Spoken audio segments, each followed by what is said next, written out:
El tema se llama Teorema de Pitágoras. Es lo que vamos a ver el día de hoy. Para poder ver este tema, muchachos, que se llama Teorema de Pitágoras, lo primero que tienen que saber es que es un triángulo rectángulo. ¿Cuál es la característica del triángulo rectángulo? Tiene un ángulo de 90 grados. Tiene un ángulo recto. Un triángulo rectángulo, muchachos, es aquel que tiene un ángulo recto. El teorema de Pitágoras se aplica a todos los triángulos rectángulos. Es un teorema muy básico de la geometría, porque de ahí se deriva un área completita de la geometría que se llama geometría analítica. La diferencia que hay, muchachos y señoritas, es que en la geometría tú tienes que medir, tienes que utilizar instrumentos de medición, pero en la geometría analítica, muchachos, no. Ustedes van a poder determinar tanto longitudes como ángulos o cualquier situación geométrica a través de fórmulas, a través de teoremas. Siempre que utilicemos triángulos rectángulos vamos a poder utilizar este teorema. ¿Qué significa que tiene un ángulo recto? Pues que tiene un ángulo exactamente de 90 grados. Los otros dos ángulos, muchachos, juntos deben sumar 90 grados. Entonces, esos dos ángulos que precisamente son ángulos agudos, los dos forman un ángulo recto. Es decir, por ejemplo, este mide 30 grados.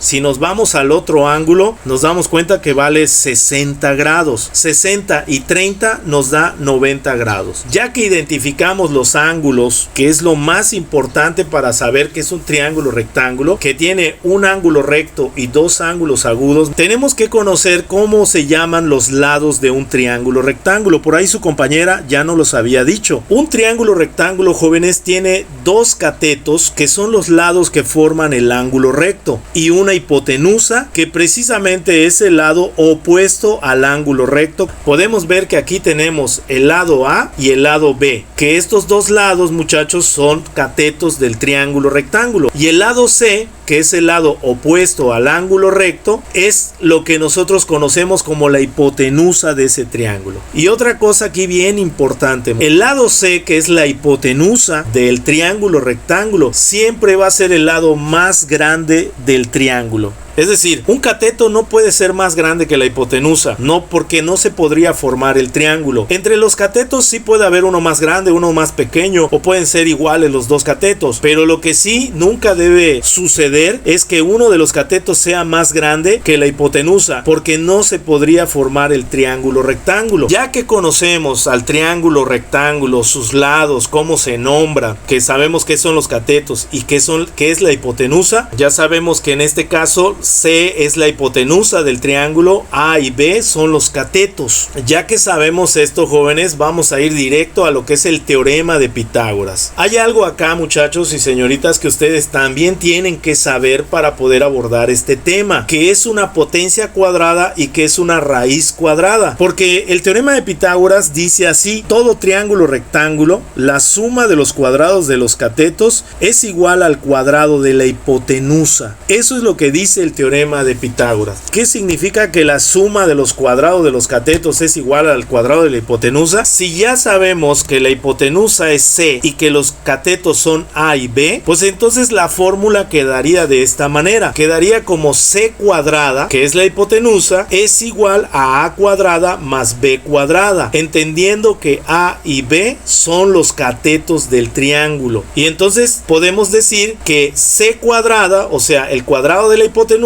es igual a A cuadrada más B cuadrada, que son los cuadrados de los catetos. La suma de estos dos cuadrados es igual al cuadrado de la hipotenusa. Eso es lo que nos dice el teorema de Pitágoras. Entonces vamos a plantear un pequeño ejercicio de aquí mismo, de este triángulo que tengo como A, B y C. Ya sabemos que A y B son los catetos y C la hipotenusa, que A vale 3 centímetros y que B vale 4 centímetros. Y yo quiero saber cuánto vale la hipotenusa de ese triángulo rectángulo. Para esto yo puedo utilizar la fórmula directa. Ya sé que C cuadrada es igual a A cuadrada más B cuadrada, donde C es la hipotenusa y A y B son los catetos. Lo que yo tengo que hacer, utilizar es la fórmula de que me dice que C cuadrada, que es la hipotenusa, es igual a la suma de los cuadrados de los dos catetos. Entonces yo tengo que saber que A, que es un cateto, y B, que es el otro cateto, pues la suma de 3 al cuadrado, que es lo que vale A, más la suma de 4 al cuadrado, que es lo que vale B, es igual al cuadrado de C, que es la hipotenusa. Y aquí pues sí es bien importante que ustedes conozcan sus potencias cuadradas. ¿Ustedes saben cuál es el cuadrado de 3 y cuál es el cuadrado de 4, jóvenes?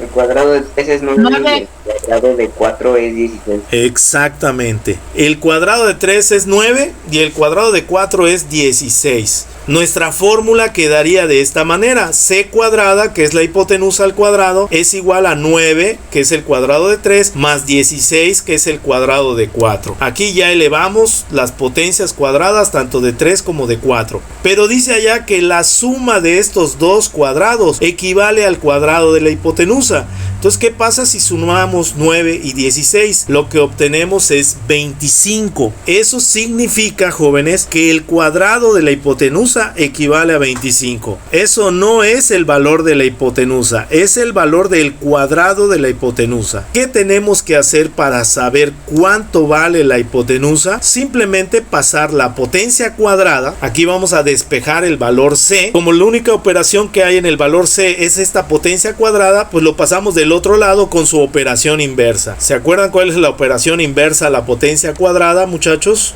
Raíz cuadrada. La raíz, muy bien, Christopher. Bueno, entonces regresando a esto, jóvenes, para que yo sepa cuánto vale C, como ya sé que C cuadrada es igual a 25, esta potencia cuadrada, que es el valor de C, lo paso del otro lado de la igualdad como raíz cuadrada. Entonces C va a ser igual a la raíz cuadrada de 25. ¿Y a qué equivale la raíz cuadrada de 25? 5, exactamente. Entonces C nos tiene que medir 5 en ese triángulo rectángulo. Si ustedes construyen este triángulo en una hoja milimétrica y miden cuánta distancia va a ser su hipotenusa, van a ver que les va a dar exactamente 5, y en este caso serían 5 centímetros. Y así es como obtuvimos el valor de la hipotenusa de ese triángulo rectángulo sin necesidad de medir. Aquí estamos entrando a un área de las matemáticas que ya les expliqué, que se conoce como la geometría analítica. Con esto empieza esto de la geometría analítica. Sin necesidad de hacer mediciones, podemos llegar a la longitud de la hipotenusa de cualquier triángulo rectángulo utilizando la fórmula que dice C cuadrada es igual a A cuadrada más B cuadrada, donde A y B son los catetos y C es la hipotenusa. Ahora vamos a plantear con este mismo triángulo. Imagínense que lo que no conocemos es el valor de un cateto. Sabemos cuánto vale la hipotenusa y cuánto vale uno de los catetos. Por ejemplo, sabemos que la hipotenusa vale 5, es el mismo triángulo. Sabemos que su hipotenusa vale 5 y que este cateto, que es B, vale 4. Lo que no sabemos es cuánto vale el cateto A. ¿Qué es lo que tenemos que hacer, muchachos? Tenemos que utilizar la misma fórmula del teorema de Pitágoras. Ahora, ¿cómo le hacemos si ya sabemos que mi fórmula es C cuadrada es igual a A cuadrada más B cuadrada y lo que estoy buscando es A? Esto es una ecuación, pero si lo que estoy buscando es A, lo que tengo que hacer es pasar esta B cuadrada del otro lado de mi igualdad. Tanto A y B se están sumando. ¿Cómo debemos pasar a B del otro lado? Restando, profe. Restando, claro. Entonces mi fórmula quedaría de esta manera: C cuadrada, que es la hipotenusa, menos B cuadrada, que es el valor de ese cateto que sí conocemos, es igual a A cuadrada, que es el valor de uno de los catetos, que en este caso es el cateto A. Entonces, ya que sé que mi fórmula quedó de esta manera, y así va a ser siempre. Si me falta, por ejemplo, el cateto B, pues entonces mi fórmula va a quedar como C cuadrada menos A cuadrada, porque recuerden que los catetos se están sumando. Cuando mandamos otro cateto del otro lado de la igualdad, siempre lo vamos a mandar restando, y mi fórmula va a quedar siempre como el cuadrado de la hipotenusa menos el cuadrado del otro cateto. En este caso estamos buscando el valor A. Sabemos que C vale 5 y que B vale 4. Sustituimos Sustituyendo estos valores me quedaría mi fórmula de la siguiente manera. A cuadrada, que es el valor del cateto que estoy buscando, es igual a C cuadrada, que es 5 elevado al cuadrado porque la hipotenusa vale 5, menos 4 elevado al cuadrado, que es el valor del otro cateto. Si nosotros sacamos estas potencias cuadradas, tanto de 5 como de 4, nuestra fórmula quedaría como A cuadrada es igual a 25 menos 16. 25 porque es el cuadrado de 5 y 16 porque es el cuadrado de 4. 5 por 5 da 25 y 4 por 4 me da 16. Si nosotros hacemos esta resta, a 25 le quitamos 16, lo que obtenemos es 9. Entonces el cuadrado de A me debe dar igual a 9. Recuerden, ¿cómo voy a buscar ese valor? Paso esta potencia cuadrada, que es el exponente cuadrado de A, que está elevando a al cuadrado, lo paso del otro lado como raíz cuadrada. Por lo tanto, A es igual a la raíz de 9. ¿Y cuánto es la raíz de 9? Aquí no me pueden fallar, muchachos. 3. Vale 3. Entonces A vale 3. Ya sabíamos que A vale 3, ¿verdad? Vale 3 centímetros. Ya formamos el triángulo rectángulo. Entonces, este es el teorema de Pitágoras. De eso se trata este teorema. Nos ayuda a encontrar la distancia de uno de los lados de cualquier triángulo rectángulo cuando conocemos cualquiera de los otros dos lados. Siempre nos va a ayudar a encontrar ese valor sin la necesidad de hacer mediciones. Si es la hipotenusa, uso directo la fórmula que tengo allá, que es C cuadrada es igual a A cuadrada y más B cuadrada. Si es alguno de los catetos, por ejemplo, si fuera el cateto B que estoy buscando, pues B cuadrada va a ser igual a C cuadrada menos A cuadrada, considerando que A y B son los catetos y que C es la hipotenusa.